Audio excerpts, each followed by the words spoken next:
ना लड़िया कर तू मैं ना मैं ब्याह करवाऊं। Hello everyone. तो कल के ए रिएक्शन यानी किरण की लाइव में एक लेडी आई जो अरमान की पड़ोसी थी और उसने बहुत कुछ बताया अरमान के लिए। और सबसे पहली बात, उसने किरण को बहुत बहुत थैंक यू बोला है कि तुम्हारी वजह से, सिर्फ़ और सिर्फ तुम्हारी वजह से इतने ज़्यादा चेंजेस आए हैं, बहुत ज़्यादा जो हमें देखने के लिए मिल रहे हैं।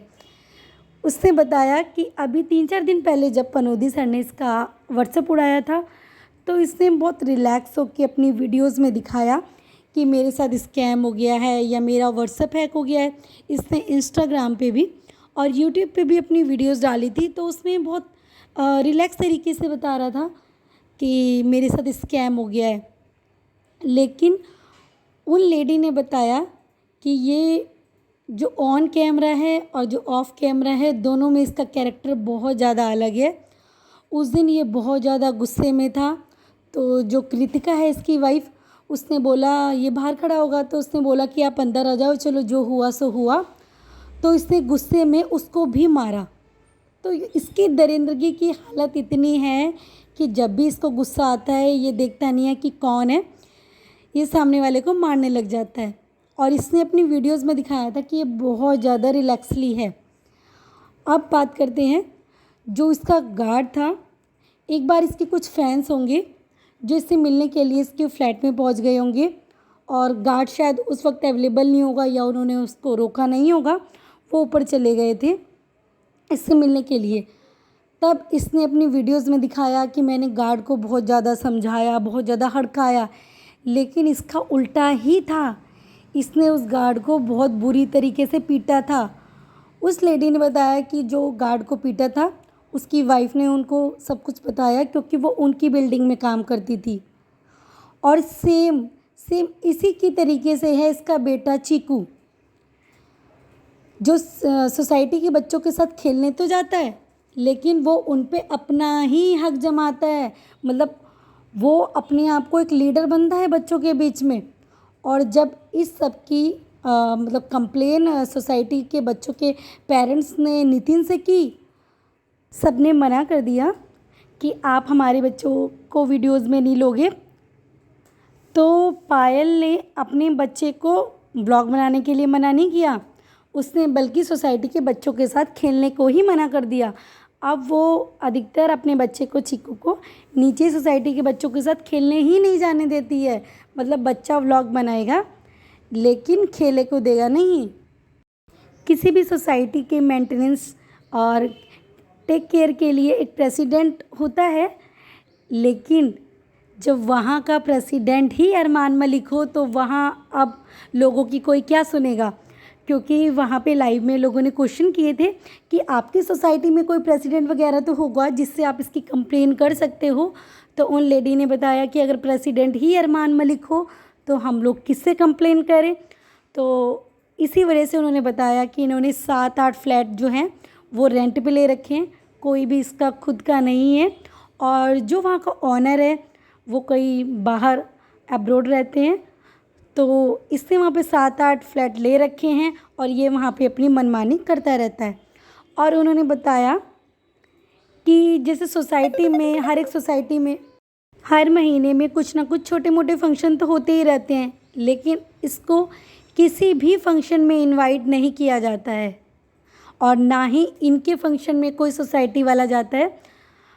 वो लेडी बोलने लगी कि जब ये शुरू में आए थे तो जो छोटे छोटे बच्चे थे उनके बीच में बहुत पॉपुलर था, लोग इसको देखते थे तो वो इसके साथ फ़ोटो लेते रहते थे। तब ये जो इसके चेले चपटे हैं ये मना करते थे कि नहीं नहीं नहीं, सर के साथ में कोई फ़ोटो नहीं लेगा। अब वो बोलने लगी कि अब तो इनके सारे सबको पता चल गया कि इसकी 2-2 वाइफ हैं और ये इस तरीके का इसका बिहेवियर है, तो अब इसको कोई सोसाइटी में नहीं पूछता है। सब लोग अपने काम से काम रखते हैं, इसको सोसाइटी में अब कोई भी नहीं पूछता है। ये अपनी वाइफ को खाने पीने के लिए भी बहुत रोक टोक करता है कि तुम बहुत ज़्यादा मोटी होती जा रही हो। उन्होंने ऐसी एक बात बताई थी कि ये अपनी वाइफ को बहुत ज़्यादा प्रेशर करता है कि तुम बहुत ज़्यादा मोटी होती जा रही हो, तुम जिम करो, तुम ये मत खाओ वो मत खाओ। तो इसी वजह से हम लोग जो देखते हैं कि इनके व्लॉग्स में आजकल ये जिम भी कर रही हैं, बच्चों को फीड भी करा रही हैं और सब कुछ घर का काम भी कर रही हैं। अरे इस टाइम पे तो जो एक वर्किंग लेडी होती है ना, उसको भी छुट्टियां मिल जाती हैं, लेकिन इन लोगों की तो कोई छुट्टी नहीं है। इन्हें डेली व्लॉगिंग भी करनी है, बच्चों को भी संभालना है और अपने हस्बैंड के अकॉर्डिंग फिट भी रहना है। उनको अपनी बॉडी क्योंकि शो ऑफ करने हैं अभी, तो इस वजह से अपनी बॉडी को भी फिट रखना है। तो उन लेडी ने बहुत कुछ बताया इनके बारे में। और जैसे कि अपने व्लॉग्स में भी दिखाते हैं कि अनुज और जो नितिन है वो इनके यहाँ से जा चुके हैं, लेकिन पता नहीं इसके पीछे का राज क्या है, क्योंकि वो लेडी बोलने लगी कि अभी परसों ही मैंने नितिन को सोसाइटी में देखा था इन लोगों के साथ और ये अपने बंदों को इधर उधर एडजस्ट कर रहा है। अभी फ़िलहाल ये तो अभी रीज़न नहीं पता है कि ऐसा क्यों हो रहा है, क्योंकि सबके दिमाग में बहुत ज़्यादा सवाल है कि ये तो इसके बहुत ज़्यादा ख़ास लोग थे, हर चीज़ में इसका साथ देते थे, ये लोग एकदम से कैसे जा सकते हैं। तो वो लेडी भी बोलने लगी कि अभी परसों ही मैंने नितिन को इनकी सोसाइटी में इनके साथ देखा था, अब ये अपने लोगों को इधर उधर पता नहीं क्यों एडजस्ट कर रहा है। और जैसे ये जिसका भाई है कालू, उसके लिए बोलता है कि उसे नशा मुक्ति केंद्र भेज दिया है क्योंकि उसके नशे बहुत ज़्यादा बढ़ गए थे। तो उन लेडी का ये कहना था कि ये कहीं किसी नशा मुक्ति केंद्र में नहीं भेजता है, ये मार पीट के नीचे वाले फ्लैट में ही कुछ दिनों के लिए बंद कर देता है और फिर जब इसको वो ठीक हो जाता है तब ये उसे अपने व्लॉग्स में ले आता है और बोल देता है कि मैं उसको नशा मुक्ति केंद्र से ले आया हूँ।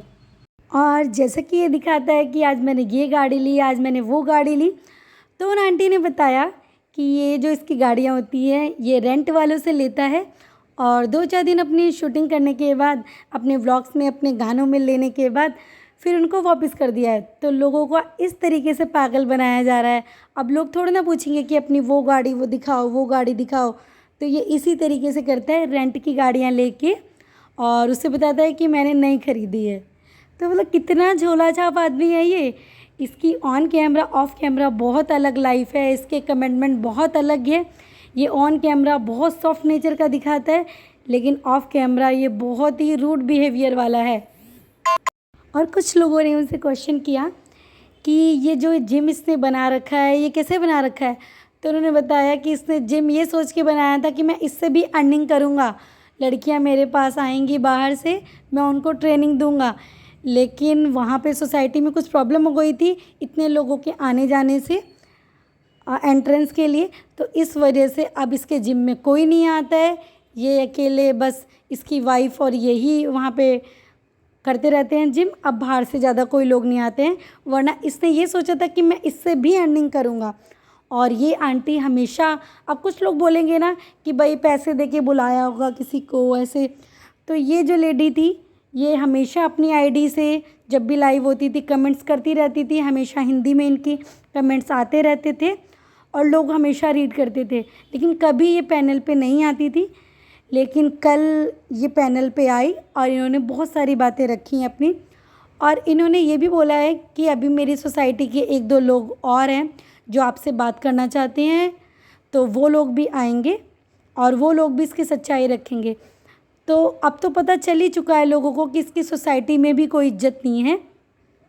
ये कितना ज़्यादा फेक इंसान है, बहुत ज़्यादा फेक इंसान, जो अपनी फेक इमेज बना के बैठा हुआ है हर जगह। इसके पास तो अपना कुछ भी नहीं है, सब कुछ फेक चीज़ें दिखाता रहता है। और ठीक उसी तरीके से ये अपने बच्चे को बना रहा है, इतने बड़े बड़े बाल, गले में चेन, रिंग्स। अरे छोटे बच्चे सब कुछ कहाँ करते हैं और किसके करते हैं? बड़े बड़े सेलिब्रिटी हैं वो भी अपने बच्चों को इस तरीके से बना के नहीं रखते हैं, लेकिन ये तो अपने बच्चे का जो बचपना है ना उसको भी पूरी तरीके से ख़राब कर रहे हैं। स्कूल में कहाँ अलाउ होते हैं इतने बड़े बड़े बाल आजकल? ये जो जितने भी पब्लिक स्कूल होते हैं इनमें तो गेट से ही चेकिंग हो जाती है, लेकिन भाई पता नहीं कौन से स्कूल में इसका बच्चा था, वहाँ से भी अब तो इसको निकाल दिया है कि ये इतना ज़्यादा मतलब गुंडे की तरह बना के भेजता है अपने बच्चे को भी।